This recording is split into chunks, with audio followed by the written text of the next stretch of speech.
آپ کسی دن کسی ٹھنڈی جگہ پر بیٹھ کر چند لمحوں کے لیے اپنے آپ سے دو سوال پوچھیں۔ ہو سکتا ہے آپ بھی یہ تسلیم کرنے پر مجبور ہو جائیں، ہم ایک محسن کش قوم ہیں۔ ہم پر جو بھی شخص مہربانی یا احسان کرتا ہے، ہم اسے جوتے مار کر اس احسان، اس مہربانی کا بدلہ اتارتے ہیں، اور دوسرا ہم اینٹی پروگریس ہیں۔ ہم میں سے جو بھی شخص ترقی کر جاتا ہے یا وہ دائیں بائیں موجود لوگوں کو ترقی کی راہ پر ڈال دیتا ہے، وہ ہماری نظر میں مجرم ہو جاتا ہے۔ آپ جب ان دونوں سوالوں کا جواب تلاش کر لیں تو پھر آپ تیسرے سوال کا جواب تلاش کر لیجئے گا، اور وہ سوال ہے، یہ سلسلہ آخر کب تک چلے گا؟ ہم کب تک ترقی کرنے اور ترقی دینے والوں کو مجرم سمجھتے رہیں گے، اور ہم کب تک احسان کرنے والوں کو عبرت کا نشان بناتے رہیں گے؟ میں اگر یہ کہوں ملک ریاض پاکستان کے ان چند لوگوں میں شمار ہوتے ہیں جن میں یہ دونوں خامیاں موجود ہیں، تو یہ غلط نہیں ہوگا۔ یہ وہ شخص ہے جس نے ملک میں ریئل اسٹیٹ کو باقاعدہ انڈسٹری بنایا، مڈل کلاس اور لوئر مڈل کلاس کو لائف سٹائل دیا اور ملک کی 60 انڈسٹریز چلائیں، اور دوسرا یہ وہ شخص ہے جو چند سو روپے کی ٹھیکیداری سے اٹھا اور ملک کا سب سے امیر شخص بنا، اور یہ دونوں اس کے ناقابل معافی جرم ہیں۔ میں اس شخص کا فین ہوں، میں نے اس فین شپ میں بے تحاشا نقصان اٹھایا، مجھے گالیاں بھی پڑی اور مجھے اس کا ملازم اور بینیفیشری بھی قرار دیا گیا، اور میرے خلاف تحقیقات بھی ہوئیں، لیکن میں کل باز آیا، آج باز آ رہا ہوں اور نہ کل باز آؤں گا۔ کیونکہ میں کم از کم احسان فراموشوں اور ترقی کو جوتے مارنے والوں میں شامل نہیں ہونا چاہتا۔ لہٰذا میں ایک بار پھر یہ سوال کرتا ہوں، آخر اس شخص کا جرم کیا ہے، اور یہ 26 سال سے عدالتوں، تھانوں اور سڑکوں پر ذلیل کیوں ہو رہا ہے؟ اس کی عزت اور صحت تک برباد ہو گئی، لیکن یہ اس کے باوجود روزانہ 18 گھنٹے کام کرتا ہے، اور آپ اس پر کوئی بھی پابندی لگا دیں، آپ اس کی پراپرٹی جلا دیں، اس کے راستے بند کر دیں، اور آپ اسے فرش پر بٹھا کر اس کے کندھے پر سٹک رکھ دیں، لیکن یہ اس کے باوجود کام کرتا ہے اور پہلے سے زیادہ ڈیلیور کرتا ہے۔ میرا ملک ریاض سے 26 سال پرانا تعلق ہے، لیکن کل میں نے اس شخص کو پہلی بار پریشان دیکھا۔ اس نے مجھے فون کیا اور کہا، میں اپنی غلطیوں کا اعتراف کرنا چاہتا ہوں، مجھے یہاں تک نہیں آنا چاہیے تھا، میری ضرورتیں آج سے 40 سال پہلے پوری ہو گئی تھیں، میں خوشحال اور مطمئن تھا، مجھے چاہیے تھا میں وہاں رک جاتا، بچوں اور ان کے بچوں کو انجوائے کرتا اور مزے سے زندگی گزارتا۔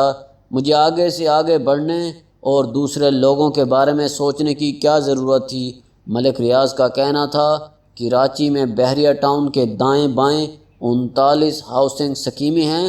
تمام ہاؤسنگ سکیموں نے 1974 سے 2018 تک ایک ہی قانون کے تحت زمینیں خریدیں۔ ریاست 38 کو نہیں پوچھ رہی، لیکن مجھ پر چٹان گرائی جا رہی ہے۔ میں نے کون سا ایسا قانون توڑ دیا اور دوسروں نے کیا کمال کر دیا؟ کیا میرا جرم صرف اتنا ہے، میں نے بنا دیا، میں نے ڈیلیور کر دیا اور دوسرے سڑکیں تک نہیں بنا سکے؟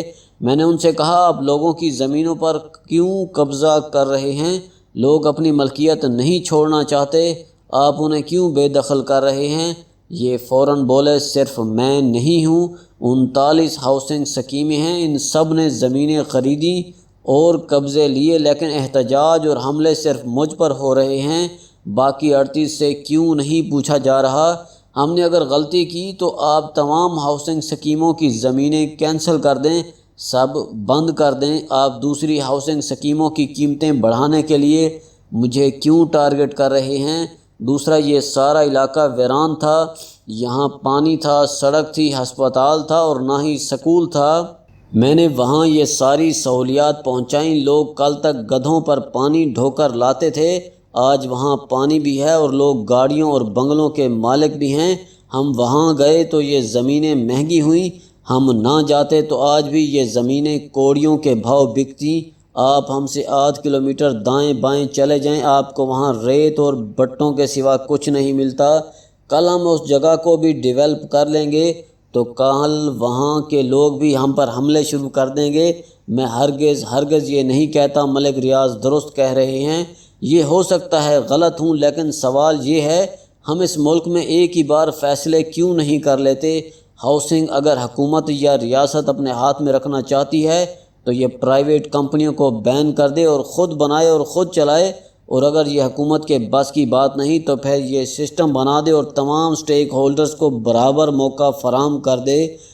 کمپنیاں آئیں اور اپنی سکیمیں شروع کریں اور لوگوں کو پلاٹس اور گھر ڈیلیور کریں، اور جو کمپنی وقت پر ترقیاتی کام پورے نہ کرے یا اپنے گاہکوں کے ساتھ وعدے پورے نہ کرے تو ریاست درمیان میں آ جائے اور عوام کے حق میں فیصلہ دے دے۔ تاہم کسی گروپ یا کسی جتھے کو کسی کی پراپرٹی پر حملے کی اجازت نہیں ہونی چاہیے۔ کیا یہ ظلم نہیں؟ گستاخی فرانس میں ہوتی ہے اور لوگ یہاں عام لوگوں کی گاڑیوں، گھروں اور دکانوں پر حملے کر دیتے ہیں، یا سیاسی جماعتوں کے جھنڈے اٹھاتے ہیں اور عام لوگوں کی اربوں روپے کی پراپرٹیز کو آگ لگا دیتے ہیں، اور ریاست کے کان پر جوں تک نہیں رینگتی۔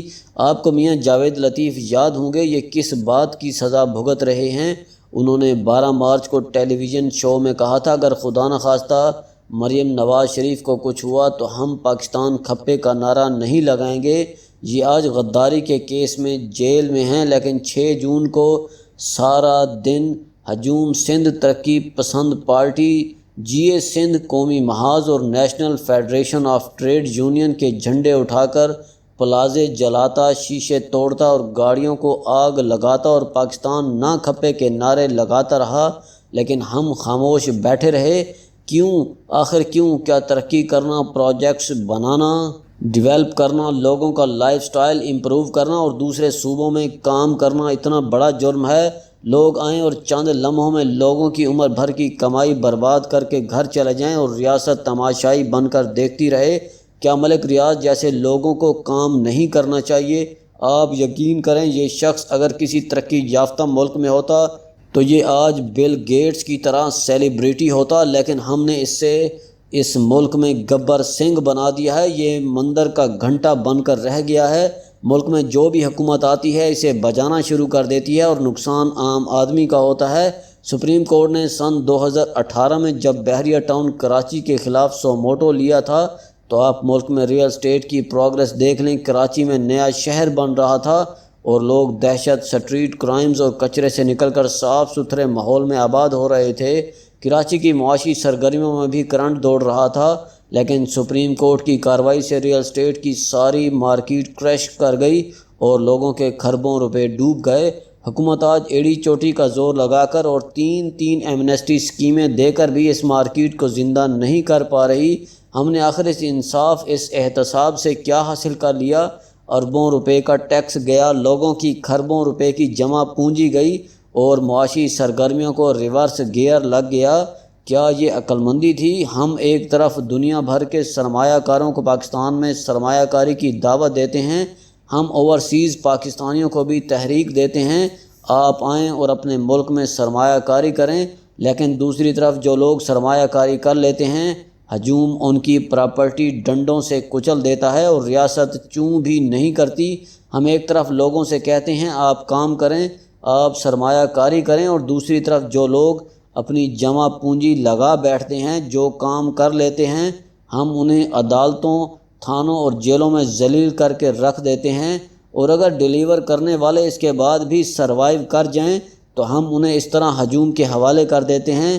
لوگ آتے ہیں، گالیاں دیتے ہیں، ڈنڈوں سے عمارتوں کے شیشے توڑتے ہیں اور آگ لگا کر رقص کرتے ہیں۔ یہ ملک ہے یا تماشا ہے؟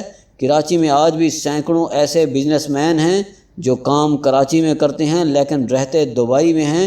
یہ صبح کی فلائٹ سے آتے ہیں اور شام کو دبئی چلے جاتے ہیں۔ کیوں؟ کیونکہ یہ لوگ اپنے بچوں کو ایسے حادثوں سے بچانا چاہتے ہیں، یہ اپنے پیس آف مائنڈ کی قربانی دینے کے لیے تیار نہیں ہیں۔ کیا ہم اپنے ایکشنز سے ان لوگوں کو صحیح ثابت نہیں کر رہے؟ آپ نے کبھی سوچا ہمیں کیوں آدھا پاکستان دبئی میں نظر آتا ہے؟